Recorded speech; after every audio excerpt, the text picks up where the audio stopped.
I was just really surprised I'd never been told about her. Like, I didn't even know women explorers existed. I'd only ever been told about male explorers. So I had this idea to kind of follow in her footsteps then, to kind of raise her profile.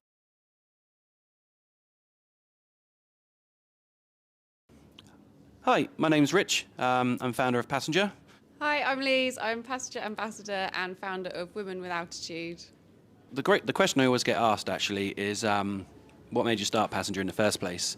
As we were sort of coming up with the concept, it became clear that there was a burning desire to kind of focus on escapism, and I'd realised that what I've been doing for a lot in life was trying to find escapism, whether it's be in the outdoors, whether it be getting lost in a piece of music, whether it be going in my van, going for a surf. It was all driven by escapism. So I think that, in essence, is what kind of spurred me on to start the brand in the first place. So that's obviously a bit about me and my vision of escapism and kind of where it all started. But I want to know about you. Tell me about sort of where Women with Altitude started and why you started it, I suppose. That's the question I like, why you started it. Yeah, well, actually, the roots were kind of formed when I was 16 and I found a book by this woman adventurer. She was called Alexandra David Neal. She has this amazing story, like really incredible. She was the first Western woman to meet the Dalai Lama. She went off on this journey for 14 years in 1910. She just walked across Asia, which women just didn't do that kind of thing back then. And it was all to kind of find out more about Buddhism and how people lived in other parts of the world, which obviously people like her, they'd just been brought up with Christianity, and suddenly you realise there's this whole other world out there. And she just has this incredible story. And the Dalai Lama told her to learn Tibetan, so she went and lived in a cave for 2 years with a Buddhist monk in 1914 and just learned Tibetan and learned to meditate and all this kind of stuff. She had this incredible story. And I was just really surprised I'd never been told about her. I didn't even know women explorers existed. I'd only ever been told about male explorers.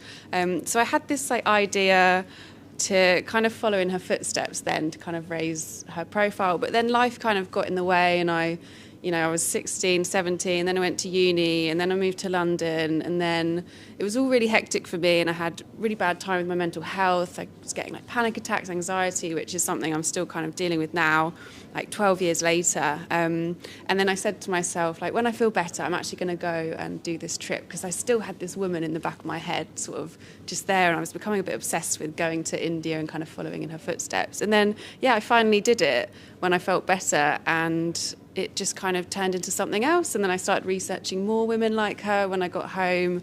And I now have a list of 150 women that were all kind of overlooked or written out of history in some cases. Do you feel that, that's a really interesting point you just made. Do you feel that, women have been written out of history? Well, interestingly, I found out so much through all this research. So men pretty much wrote history. So there's this example of this amazing pirate queen called Grace O'Malley, and she was in Ireland in the 1500s, and the monks actually tried to write her out of history because she was so formidable and so mischievous, and she was the only female clan leader at the time. And she just has this amazing story. But the monks they were like, this is a woman who's causing trouble, we'll just not put her in the history books. This is incredible. It's crazy. So when you think about it that way, how many other women have been written out of history that they just didn't bother to put in, or that kind of thing. And then with the later ones, so there's a lot of women explorers from 1800s and 1900s, they were just never given the same publicity or book. A lot of them wrote books, but they were never published because they were never taken as seriously as the men. So when you do some digging, you can find them. You've inspired me now. I actually do want to go and learn a bit more about it. So I suppose the question it's given me then is, obviously that's the reason you did it, and what does that look like now then? So what things do you do? Yeah, so I have a platform where I share all the stories about these women, and then... What's that called? Women with Altitude. Yep. Yeah, so it's all on Instagram and on my website. So we share all the stories, but I also follow in their footsteps still. And I wear what they had at the time, because clothing, so this comes back to you again, was another barrier that women had. So they used to have to go in the 1800s, they'd have to go and climb mountains if that's what they wanted to do, in corsets, and they'd have to hide trousers under their skirts, because it was women didn't wear trousers back then. Really? So what back then, you're saying that there was been, so we're not even talking about outdoor clothing here, we're talking about just general regular attire. Yeah, men they and didn't women have outdoor having clothing. Wow, that's incredible. Which is crazy to think. So I know that if I did it in sort of modern stuff, I would never truly understand what they wrote about and what. So you're what it doing was these like trips in their clothing? Yeah, in Wow. their clothing Yeah. from the time. So I just tried to climb Mont Blanc. We didn't make it to the summit in 1838 gear, which I'll be talking about tomorrow. Wow. But yeah, and it's really interesting comparing the old stuff to the new stuff and how it actually works. And obviously this stuff is amazing, what I wear day to day, but there is something fascinating about being in that old stuff. You're going to feel and the real seeing- struggles. Yeah. Yeah. And like I sometimes think, when they first climbed Everest and things like that, what were they wearing compared to what people wear now? Yeah. And it's kind of crazy when you think about that. What was your what's the most recent trip you've done then? So I recently went to Chamonix and attempted to climb Mont Blanc in the footsteps of the first woman who did it unaided in 1838. So the weather was tricky because it was too hot. So all the rocks were kind of exposed, and then a storm came in, which kind of scuppered our chances once we could go up a bit. But we're going to try and go back in June and do it again. And you're going to be wearing 1800s attire again? Yeah, going to be wearing that. I did think of wearing it today, but this is just too snuggly. Yeah. It's pretty cold today. But yeah, so that was the last one. Oh, that wow. I did, yeah. Excellent. Yeah. And what about you? What was your last big trip? Oh, that's a really good point. I suppose last year, one of the big trips I finally was able to do again, and I took my daughter away and trekked around Chamonix. Rather than going up the mountains, we just go and get lost, away from things, away from life, just slow it down. And as the saying, I like to unplug to recharge. It was very wholesome, and that for me was able to do that with my daughter, able to do it with my wife, do it all together, and do it at a slow pace where we actually just got to see what's going on. And I'd say that was probably my best trip. We pretty much did snowshoeing for about 2 weeks. That sounds amazing. And I think that's what really resonates with me about the Passenger brand as well. And with what I do is that like adventure can be anything and it can be slow. And I think quite often in the adventure space, people want to look hardcore. They want to do all this crazy stuff. And I actually always say, you don't have to walk up Mont Blanc in a bonnet to have an adventure. It can be whatever you want it to be. It can be a small thing. Like there was a time when I wouldn't have been able to walk around the park, like in London where I lived, without like feeling terrible. So I always say, to slow it down and don't always aim for that massive stuff or getting to the summit. It's about sort of experiencing nature as a whole. I have a question actually.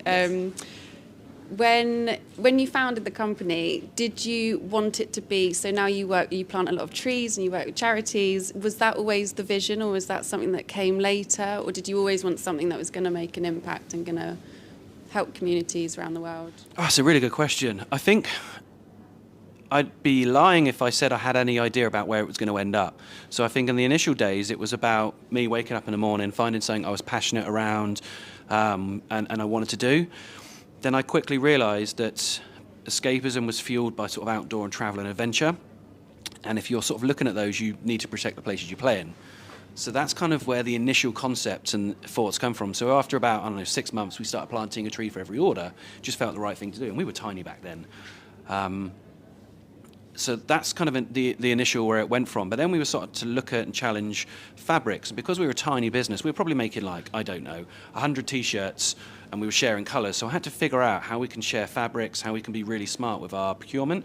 And because sort of organic cottons and recycled cottons, and even recycled man-made fabrics, synthetics, they weren't readily available and not the size we were looking at. And so we were challenging and pushing to say, well, why can't I make that out of 100% recycled cotton? So we kind of pushed suppliers to open up what they were doing and challenge it. Some of it worked, some of it didn't. But we were very sort of progressive in that area, and it was only because we didn't know any better. We weren't from industry. I was an electrician 12 years ago, so we just always challenged things differently because we were just curious and inquisitive.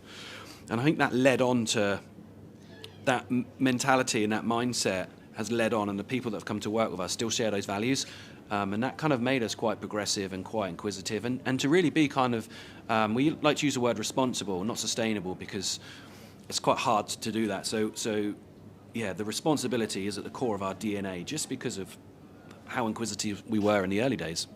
Shared adventure, what does that mean to you?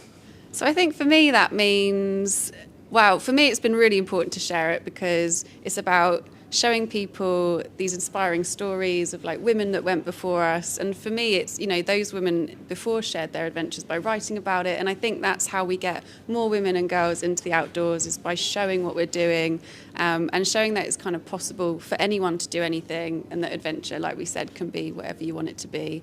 It doesn't have to be some crazy climb up a mountain. And just showing that, any idea is not too wild. I always say as well. You know? I mean, in essence, what you're doing through your platform, Women with Altitude, that is sharing your adventure. Like, it's literally what I'm doing. Yeah, which is perfect. Yeah. At Kendal Mountain Festival, I'm really excited to see all the women this year that are trailblazing in all different areas of adventure, especially those who are making films. Yes, I'm sort of really excited to see all that. At Kendal Mountain Festival, I think what I'm most excited about is sort of being in this proximity with so many like-minded people who sort of all share the same ethos, kind of same outlook in life, quite adventurous, just always great conversations to be had here and meet so many inspiring people and just connect, really. I think connection's really important, and we just get to do that as we're wandering around and get engrossed in the moment.